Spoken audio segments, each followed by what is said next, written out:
കട്ടക്കലിപ്പന്റെ കാന്താരി മാലാഖ. രചന വർണ്ണ ദേവദത്തൻ. അവതരണം സാലിം കരുളായി. ശ്രീയേട്ടാ, നിമ്മി വാതിലിനരികിൽ നിന്ന് വിളിച്ചു. എന്താ നിമ്മി അവിടെ തന്നെ നിന്ന് കളഞ്ഞത്? അകത്തേക്ക് വാ.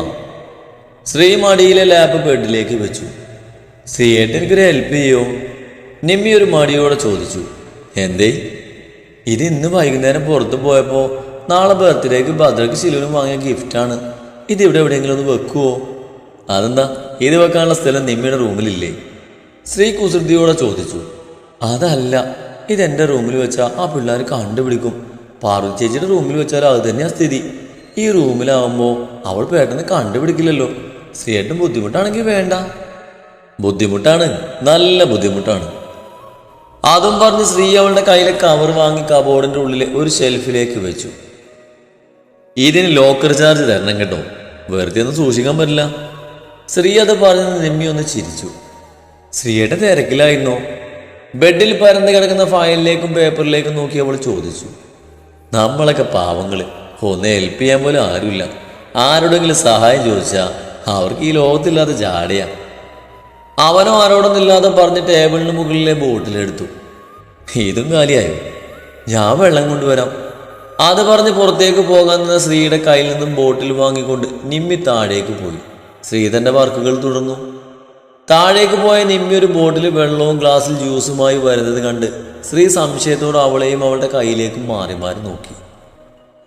വർക്ക് ചെയ്ത് ക്ഷീണിച്ചതല്ലേ, കുറച്ച് എനർജി കിട്ടിക്കോട്ടെ. അവൾ ജ്യൂസ് കൊടുത്തു. ശ്രീ അത് കുടിച്ചുകൊണ്ട് വീണ്ടും ലാപ്പിലേക്ക് നോക്കി. നിമ്മിയും അടുത്തുള്ള ചെയറിൽ അവനെ നോക്കിയിരുന്നു. കുറച്ച് കഴിഞ്ഞതും ശ്രീ ജ്യൂസ് മൊത്തം കുടിച്ച് അവൾക്ക് ഗ്ലാസ് തിരികെ കൊടുത്തു. നിമ്മി അത് വാങ്ങി പുറത്തേക്ക് നടന്നു. അതെ, ഇനി ഒറ്റയ്ക്ക് കഷ്ടപ്പെടണ്ട. മൺഡേ മുതൽ ഞാൻ ഓഫീസിലേക്ക് വരാം. അത് പറഞ്ഞവൾ പുറത്തേക്ക് നടന്നു. എന്റെ പിള്ളാരെ, അവര് വരാറാവുന്നേ ഉള്ളൂ. 6 മണിക്ക് തുടങ്ങി ഇരിപ്പല്ലേ ഇത്? ഉമ്മർത്ത സ്റ്റെപ്പിൽ താടിക്ക് കൈയും കൊടുത്തിരിക്കുന്ന ഭദ്രയെയും ശിലുവിനെയും കണ്ട അമ്മ പറഞ്ഞു. അവരിപ്പോ വരും. ഷീല അത് പറഞ്ഞപ്പോഴേക്കും ദത്തന്റെ കാറ് മുറ്റത്ത് വന്നു നിന്നു. കാറിൽ നിന്നും ഇറങ്ങിയ വർണ്ണ ശിലുവിനെയും ഭദ്രയെയും ഓടി വന്ന് കെട്ടിപ്പിടിച്ചു. മൂന്നിന്റെയും ബഹളം കേട്ട് തറവാട്ടിലുള്ളവരെല്ലാവരും പുറത്തേക്ക് വന്നിരുന്നു. കാറിൻ്റെ ഉള്ളിലെ ബാഗും മറ്റും എടുത്ത് ആമയും ദത്തനും അകത്തേക്ക് വന്നു. ആമയും വർണ്ണയും കൂടി വന്നത് മൊത്തത്തിൽ തറവാടൊരു ഉത്സവമായി മാറി. കുറച്ചു കാലത്തിന് ശേഷം എല്ലാവരും സന്തോഷത്തോടെ ഒരുമിച്ചിരുന്ന് ഭക്ഷണം കഴിച്ചു. എന്തേ? കുറെ നേരമായി തന്റെ റൂമിന്റെ മുന്നിൽ ചുറ്റിത്തിരിയുന്ന ഭദ്രയെയും ശിലുവിനെയും കണ്ട് ദത്തൻ ചോദിച്ചു. ഏട്ടൻ വാതിലടിച്ച് കിടന്നോ? വർണ്ണ ഞങ്ങളുടെ കൂടെയാ. ഭദ്ര പറഞ്ഞെന്ന് ദത്തൻ നെറ്റിച്ചു വിളിച്ചു. വർണ്ണയ്ക്ക് എന്നോട് വന്ന് പറയാനുള്ള പേടിയുണ്ടാ ഞങ്ങളെ പറഞ്ഞേച്ചത്.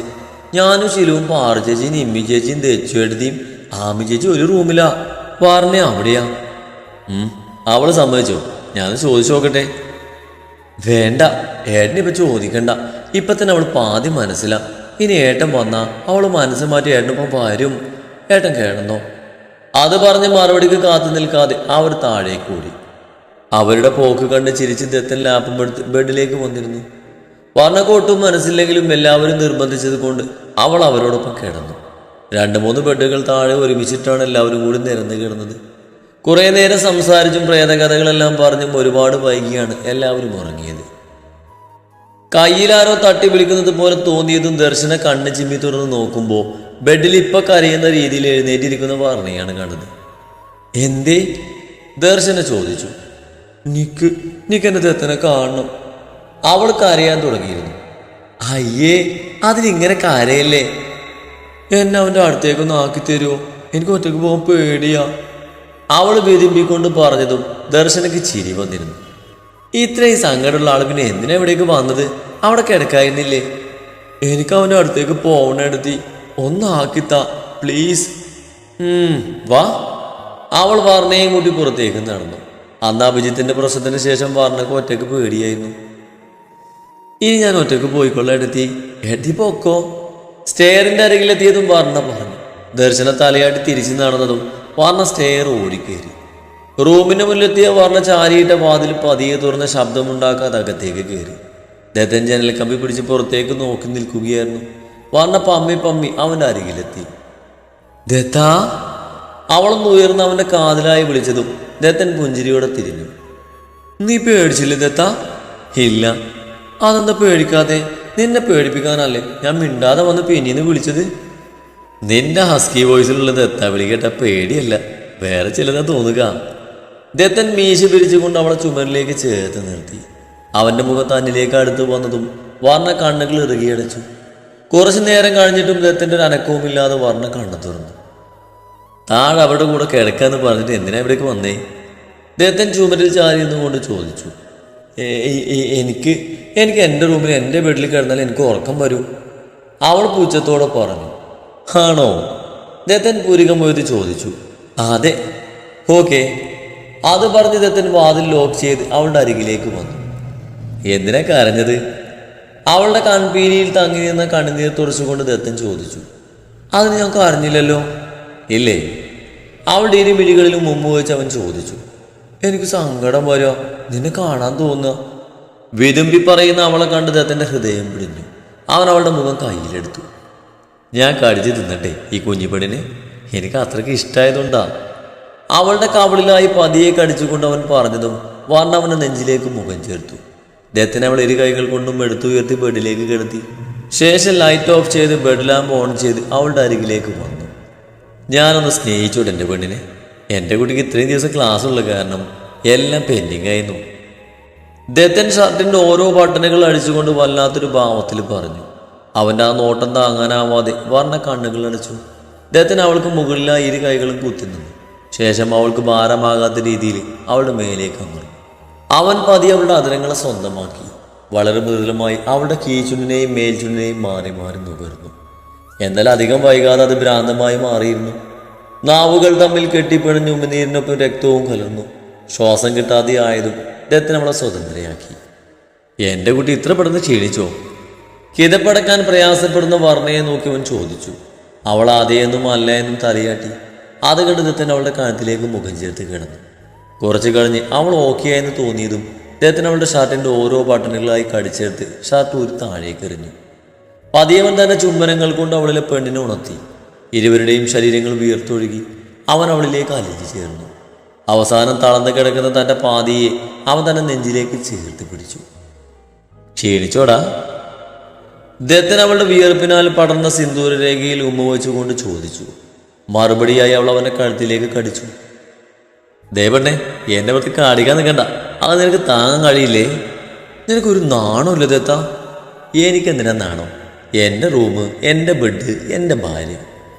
അവൻ അവളെ തന്നിലേക്ക് ഒന്നുകൂടെ ചേർത്ത് പിടിച്ചു. എനിക്ക് എത്ര സ്നേഹിച്ചിട്ടും കൊതി തീരുന്നില്ലടാ. അത്രയും ഇഷ്ടമാണ്, അത്രക്കും പ്രണയ പെണ്ണെ നിന്നോട്. ഒരിക്കലും അവസാനിക്കാത്ത ദത്തൻ്റെ ഭ്രാന്തമായ പ്രണയം. വാർണയൊന്ന് ഉയർന്ന അവൻ്റെ ചുണ്ടുകളിലേക്ക് തൻ്റെ അതിരങ്ങൾ ചേർത്തു. ഈ സ്നേഹം ഒരിക്കലും കുറയില്ല ദത്ത. അതിന് ഈ ദേവദത്തിന് മരിക്കണം. എൻ്റെ ഓരോ ശ്വാസനിശ്വാസത്തിൽ പോലും നീ മാത്രമാണ് നിറഞ്ഞു നിൽക്കുന്നത്. ആ നീ ഇല്ലെങ്കിൽ പിന്നെ ഈ ദത്തനുണ്ടോടാ പന്നെ? ദത്ത, പാട്ട്, അവൾ കൊഞ്ചിക്കൊണ്ട് പറഞ്ഞു. ഇല്ല, അല്ലെങ്കിൽ സുമിത്രച്ചേ. വേണ്ട, ഞാൻ പാടാം, അവളെ തടഞ്ഞുകൊണ്ട് ദത്തൻ പറഞ്ഞു. അവളെ ചേർത്ത് പിടിച്ച് അവളുടെ പുറത്ത് പതിയെ തട്ടിക്കൊണ്ട് അവൻ പാടാൻ തുടങ്ങി. അഴകിയ ലൈല ടടടടടൻ, ഇവൾ അടിപൊളി സ്റ്റൈല ടടടടടൻ. അല്ല പിന്നെ എന്തിനാണ് ഈ ട്രാജഡി സോങ് പാടുന്നേ? ഇത് ലവ് ഫെയിലിയറാ? ആരാ പറഞ്ഞത്? കേൾക്കുന്ന ആളുകളുടെ മൂഡ് പോലെയാണ് ഓരോ സോങ്ങും ഹാപ്പി ആവുന്നതും സാഡ് ആവുന്നതും. ഓ, തുടങ്ങി കിളവൻ തത്വം പറയാൻ. അവൾ ചെവി പൊത്തി തിരിഞ്ഞു കിടന്നു. ആരടി കിളവൻ? ആരാന്ന്?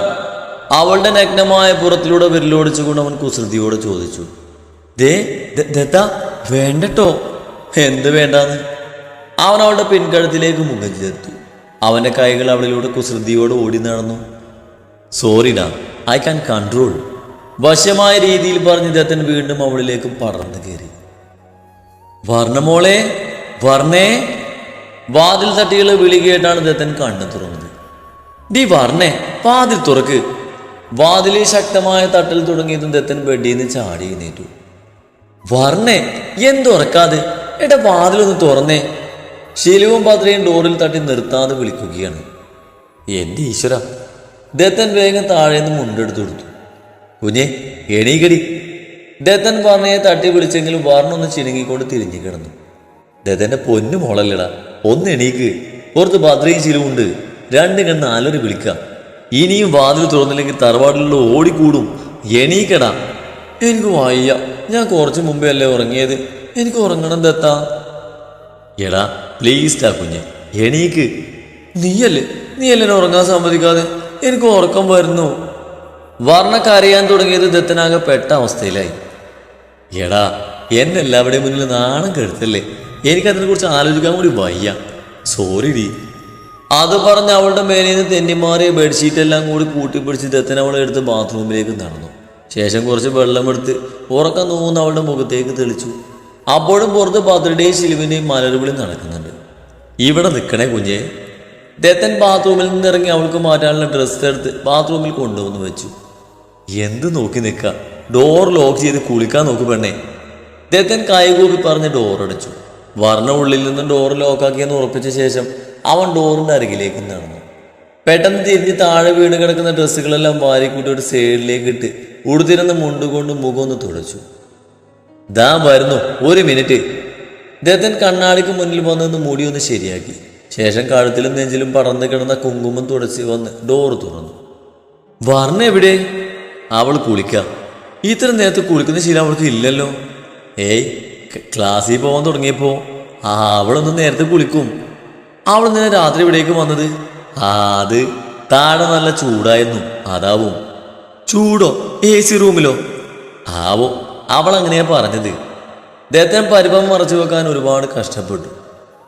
ഞങ്ങൾ അമ്പലത്തിൽ പോവാനേ പറഞ്ഞേ വിളിക്കാൻ വന്നതാ, ഡ്രസ്സുമായ വന്നേക്കുന്നേ. കയ്യിലെ കവർ ഉയർത്തിപ്പിടിച്ച് ശീലു പറഞ്ഞു. ഇതെന്താട്ടാ ഡ്രസ്സൊക്കെ താഴെ ഇട്ടിരിക്കുന്നേ? ഭദ്ര താഴെ വീണ് കിടക്കുന്ന ദത്തൻ്റെ ഡ്രസ്സ് എടുത്ത് അവന് കൊടുത്തു. ഏട്ടൻ വരുന്നില്ല അമ്പലത്തിലേക്ക്? ഇല്ല, നിങ്ങൾ പോയി വാ. അപ്പോഴേക്ക് ബാത്റൂമിൽ നിന്നും വെള്ളം വീഴുന്ന ശബ്ദം കേൾക്കാൻ തുടങ്ങിയിരുന്നു. അതോടെ ദത്തന് പാദ്യം ആശ്വാസമായി. എന്നാ നിങ്ങൾ പോവാൻ റെഡിയാവും. അത് പറഞ്ഞ് ദത്തൻ റൂമിൽ നിന്ന് പുറത്തേക്ക് ഇറങ്ങി. അവൻ നേരെ പോയത് പാത്തിയുടെ റൂമിലേക്കാണ്. പാവം, അത് ഉറങ്ങിയതേ ഉള്ളൂ, അല്ലെങ്കിൽ തന്നെ ഉറക്കഭ്രാന്തിയാ. ഇതുകൂടെ ആയ എന്താകുമോ എന്തോ. ദത്തൻ ഓരോന്ന് ആലോചിച്ച് പാത്തിയുടെ ബെഡിലേക്ക് കമിഴ്ന്ന് കിടന്നു. അവിടെ ഒന്നും സ്ഥലമല്ലാതെയാണോ നീ ഇവിടെ ഒന്ന് ഉറങ്ങുന്നേ? ബാത്റൂമിൽ നിന്നും കുളിച്ചിറങ്ങിയ പാർട്ടി ദത്തൻ്റെ കിടപ്പ് കണ്ട് ചോദിച്ചു. അവിടെ ആ പിള്ളേരൊന്ന് മനുഷ്യൻ ഉറക്കം കളഞ്ഞു. അവൻ ഉറക്കച്ചടവിൽ പറഞ്ഞു. സമയം 7:30 കഴിഞ്ഞല്ലോ, എന്നിട്ട് നിനക്ക് ഉറക്കം മതിയായില്ലേ? എണീറ്റേ മര്യാദക്ക്. പാർട്ടി അവനെ തട്ടി വിളിച്ചു. എൻ്റെ പൊന്നു പാർട്ടി, 1.5 മണിക്കൂർ ഞാൻ ഉറങ്ങട്ടേടാ, എനിക്ക് തീരെ വയ്യ. ഇങ്ങനെ ഉറങ്ങാൻ നീ എന്താ രാത്രി പോലെ ബാങ്ക് കുത്തി തുറക്കാൻ പോയോ? എണീക്കണം നാടി, എന്നിട്ട് വേഗം കുളിച്ച് റെഡിയാവാൻ നോക്ക്, അമ്പലത്തിൽ പോകാനുള്ളതാ. നിങ്ങൾ പോയിട്ട് വാ, ഞാൻ എവിടേക്കില്ല. പോകുമ്പോൾ വാതിൽ ചാരിയിട്ട് പോ. ആരെങ്കിലും ചോദിച്ചാൽ എനിക്ക് തലവേദന ഒന്ന് പറഞ്ഞാൽ മതി. എടപ്പന്നെ, ഇപ്പോഴല്ലേ നിന്റെ തലവേദനയുടെ കാര്യം എനിക്ക് മനസ്സിലായത്. എന്തോന്നാടാ ഇത്? ദത്തന്റെ പുറത്ത് പരന്നു കിടക്കുന്ന കുങ്കുമം തുടച്ചുകൊണ്ട് പാർട്ടി ചോദിച്ചു. മറുപടിയായി ദത്തനൊരു വളിച്ച ചിരി ചിരിച്ചു. രാത്രി ഒരുപാട് കഷ്ടപ്പെട്ടതല്ലേ, പൊന്നുമോൻ റെസ്റ്റ് എടുത്തോ, ഞാൻ പോവാ. പാർട്ടി വേഗം ഡ്രസ്സ് മാറ്റി പുറത്തേക്ക് ഇറങ്ങി. അവൻ താഴേക്ക് ഇറങ്ങി വരുമ്പോൾ ഹാളിൽ ധ്രുവീകരിക്കുന്നുണ്ട്. അമ്പലത്തിലേക്കാണെന്ന് അവന്റെ വേഷം കണ്ടപ്പോൾ തന്നെ മനസ്സിലായി. പാറുവും ദർശനയും ശിലുവും ഭദ്രയും വർണ്ണയും മാമിയും നിമ്മിയും ശ്രീയും രാഗും റെഡിയായി വന്നതും അവർ അമ്പലത്തിലേക്ക് ഇറങ്ങി. അമ്പലത്തിൽ പോയി വന്ന് എല്ലാവരും ഒരുമിച്ച് ഭക്ഷണം കഴിക്കാനിരുന്നു. കൂടുതൽ ദത്തനെ കാണാതെ മുത്തശ്ശി അന്വേഷിച്ചുവെങ്കിലും അവന് തലവേദനയാണെന്ന് പറഞ്ഞ് പാർട്ടി ഒഴിഞ്ഞു മാറി. മോളെ പാറു, പായസത്തിന് നാളികേരപ്പാല് പിഴിയാൻ നല്ലൊരു തോർത്തെടുത്തിട്ട് വന്നേ, മുകളിലെ റൂമിലുണ്ട്. ഉച്ചക്കിലേക്കുള്ള സദ്യവിട്ട പരിപാടിയുടെ തിരക്കിലാണ് എല്ലാവരും. മാലതി അത് പറഞ്ഞതും പാർവതി തലയാട്ടിക്കൊണ്ട് മുകളിലേക്ക് പോയി. സ്റ്റെയർ കയറി അവൾ അറ്റത്തെ റൂമിലേക്ക് നടന്നതും പെട്ടെന്ന് 2 കൈകൾ അവളുടെ അടുപ്പിലൂടെ ചുറ്റിപ്പിടിച്ച് ഒരു റൂമിലേക്ക് കയറ്റിയിരുന്നു.